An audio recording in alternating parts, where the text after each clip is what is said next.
ginagawa mo sa resort ng mga araw na yun? Hindi ba't sinisanti ka ng Mr. Smith ng Lunes? Ba't bumalik ka pa sa resort ng Marquez? Sir, ganito po yan Binalik ko po yung uniform ko. Pero umuwi din naman po ako agad. Pero nag-text po sa akin si Sir Macho na kailangan daw po namin mag-usap. Kaya po ako bumalik.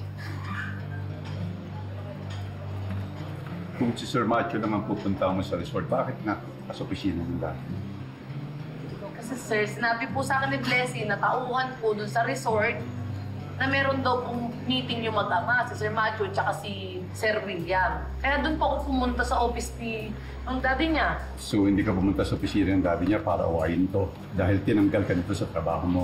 Hindi ko, sir. Excuse me, sir. Under arrest na ba yung client ko?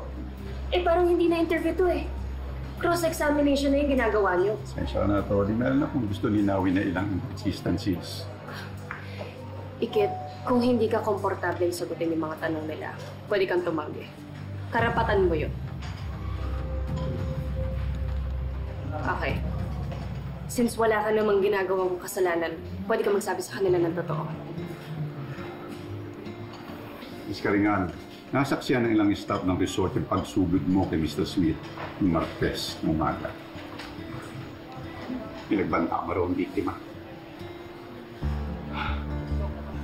May ilang salita raw na binitiwang kagaya ng kayo dapat na magdusa.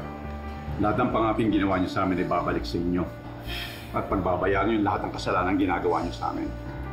Yung ba yung dahilan kung bakit ka nagpunta sa opisina para pagbayaran si Mr. Smith? Sir, hindi ho totoo yun. Oo, totoo na nagdala ako ng emosyon ko kaya ako nakapagsalita ng mga bagay na hindi magaganda. Pero hindi ko intensyon na saktan o patayin si Sir William. Hindi naman kayo sa akin. Hinamay ko kayo mag-skandalo rito. Sinong hindi magagalit sa ginagawa niyo? Pinapalabas niyo parang si Ikit yung may kasalanan Kanina pa niya sinasabi yung side niya. Hindi kayo nakikinig. Bakit ba ayaw niyo maniwala sa akin, ha?